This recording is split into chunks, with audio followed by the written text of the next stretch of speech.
years since the Emancipation Proclamation was signed, the country is still divided, not along racial lines, but philosophical lines. This division is not necessarily along party lines, and there has been a subtle shift in the political landscape because of the issue of moral values.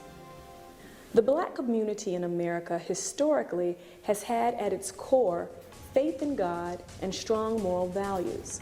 So the political discussion on these issues is causing a schism in the Black community and shaking the foundations of political establishment. Blacks today are beginning to discover the historical differences in the political parties and are choosing to leave the liberal plantation and experience individuality without the establishment telling them how to think and who to vote for. What happens, though, when Blacks who have been captive to one political party choose to not only leave the plantation, but bring others with them?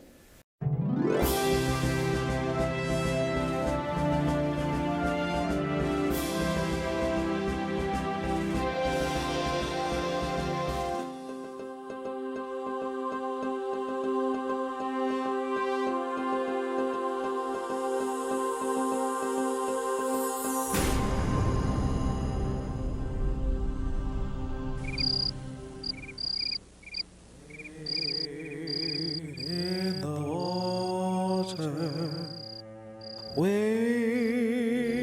in the waters, children.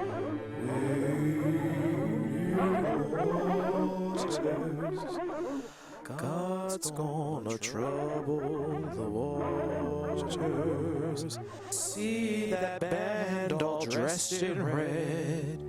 God's gonna trouble the waters. Must be the children Moses led. God's gonna trouble the waters. Wade in the water. Wade in the water, children. Wade in the water. God's gonna trouble the waters. We create our present from the influences of our past. And our past has been created, and it can never, nor will it ever, be erased. First years of Congress came out very firmly and said, we're going to try to stop slavery. And so you have the parts of the Constitution trying to limit pro-slavery representation. You move to 1789, Congress, George Washington signs a law that says no federal territory can become a state if it allows slavery. You keep rolling forward to 1808, Congress abolishes the slave trade in America, and things are going well. By about 1818, the Democrat Party, which was founded in 1792, had become the majority party of Congress. And starting in 1820, they started repealing those early anti-slavery laws. So 1820, you have the first real institutional step in Congress to promote slavery. 1820, the Missouri Compromise essentially says, you remember that 1789 law that said you can't have federal territories? We don't think that's fair for the South, so we need more slavery territories. But there were also in the Democratic Party up to that time free soilers, people from Minnesota, Wisconsin, Illinois, Michigan. But the free soilers, and Lincoln had been part of this at one time himself, free soilers believed that each state ought to have the right to decide for itself about slavery, and that it ought to have the right, therefore, to vote that it was a free soil state, that slavery could not exist in that state. And these people had been, a lot of them had been in the Democratic Party. Over the next 30 years, the Democrats continued to have control of Congress and pass law after law after law. The culmination of that came in 1850 with the Fugitive Slave Law. The Fugitive Slave Law was a response to the 1808 congressional repeal of the slave trade. Under the Fugitive Slave Law that the Democrats passed in 1850, if you were accused of being a slave, you could have been a free black all your life, you could have been voting in every election, but if you're accused of being a slave, number one, you lose your right to representation with an attorney. Number two, you lose your right to trial by jury. Number three, you lose your right of habeas corpus. All due process rights in the Constitution are now been set aside. By the 1850s, you had two parties, basically. You had the Whigs and the Democrats, and they were divided over, is this country going to be all slave or all free? The Democratic Party became the pro-slavery party, so much so that people call them the Slavocrat Party. The Whigs tried to compromise, couldn't decide what to do, and as a result, fell apart. Pro-slavery Whigs became Democrats. Anti-slavery Whigs, especially in the North, were looking for a new political home. The final explosion of this pro-slavery mentality was in May of 1854 in what was called the Kansas-Nebraska Act. The Kansas-Nebraska Act was passed. Now, what this did was destroy the parallel line across America of 3630, which had been established by the Missouri Compromise. It was a bill which opened up these territories to the importation of slaves.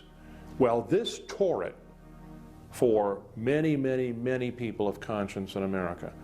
Anti-slavery people said, that's it. The Democratic Party, which had pushed hard for this Kansas-Nebraska Act, has just totally thrown in the towel. They've given up. They're not standing against slavery anymore. And at that point, many of the old Whig Democrats, the old conservative Democrats, free soilers, people that were basically anti-slavery in their sentiments, left the Democratic Party. And these people joined with the old classic Whigs, conservatives, other conservatives in America, formed the Republican Party. In May of 1854, 30 anti-slavery Democrats broke away, led by Charles Sumner, the Democrat senator from Massachusetts. They said, we're starting a new political party.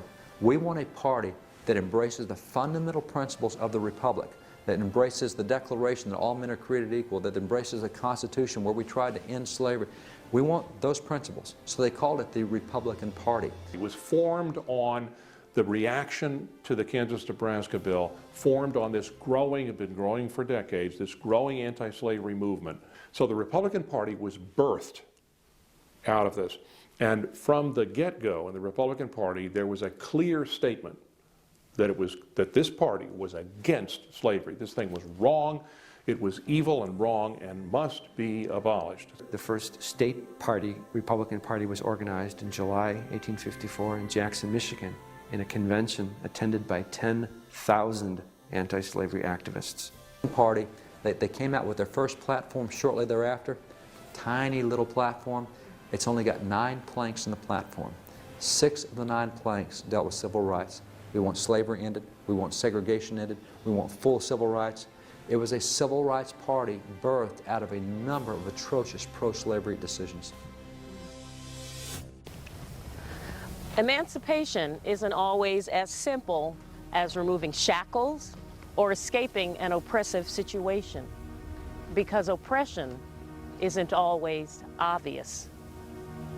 But when the revelation comes that you truly are free and you try and escape the virtual plantation, that isn't always easy either. When you leave the plantation, the white Democrat man hates you, and the rest of the blacks that are on the plantation hates you, and the blacks on the plantation then began to call you an Uncle Tom. They say, you Uncle Tom nigger, you, that's all you are. I know that as a conservative black woman, I've been called an Uncle Tom. I've been accused of being paid off by the Republicans, all kinds of things. And the things that are said by Dr. Rice or General Powell or Judge Thomas. Your personhood is destroyed. You're called names, sellout, etc. You receive death threats like I do on a real regular basis. Over the last 15 years, I've been called nigger, Uncle Tom, a sellout. I've had guns drawn on me. My telephone's been tapped. Someone like me and running for the United States Senate, well, there's a part of black radio that attacks me by name right now. Okay, calls me everything but a child of God, as they say. Black activists on the right who try to escape the left's liberal plantation often are vilified and excoriated, not as being incorrect or having unfortunate views or having perhaps the wrong outlook on taxes or spending or whatever, but as not sufficiently black, inauthentically black, traitors to the race, and a lot of us have been called very, very ugly names. I have no problem if somebody says, look, you know, I think your belief in the flat tax is misguided, or we never should have gone into Iraq, what are we doing there, or I think the government really should spend more money on education and have big, big government programs. I can handle that. I can say, well, here's why I disagree. But much more obnoxious and hideous is the kind of rhetoric you get about being an Uncle Tom and a sellout and letting down black people, and don't you wish you were white? You are black, therefore you must think this, and no, you may not think independently. I can think of nothing more bigoted than to look at someone and say, based on the color of your skin, this is what you have to think.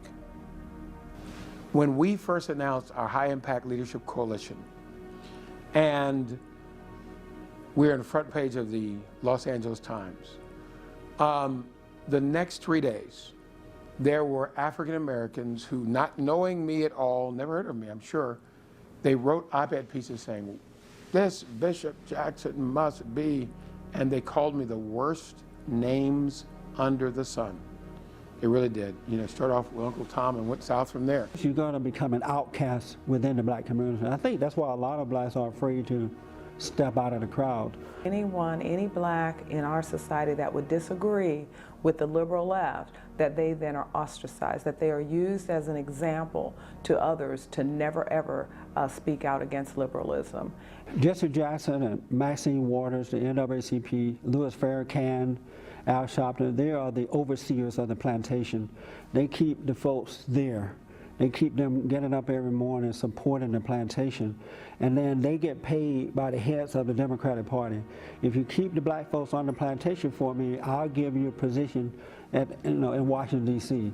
I would give you a sense of power and authority. I would promote you to look good. So you take the Clintons, you take the Dashells of the world, the Gores of the world, they're just as dangerous as a Jesse Jackson or Maxine Waters or Al Sharpton, because they still preach this soft bigotry of low expectations. They derive their power by having a minority base. They must make sure that blacks remain forever victims in need of the government assistance, because what they can do is say everything is about race. The reason why you lost the election is about race. The reason you don't have a job is about race.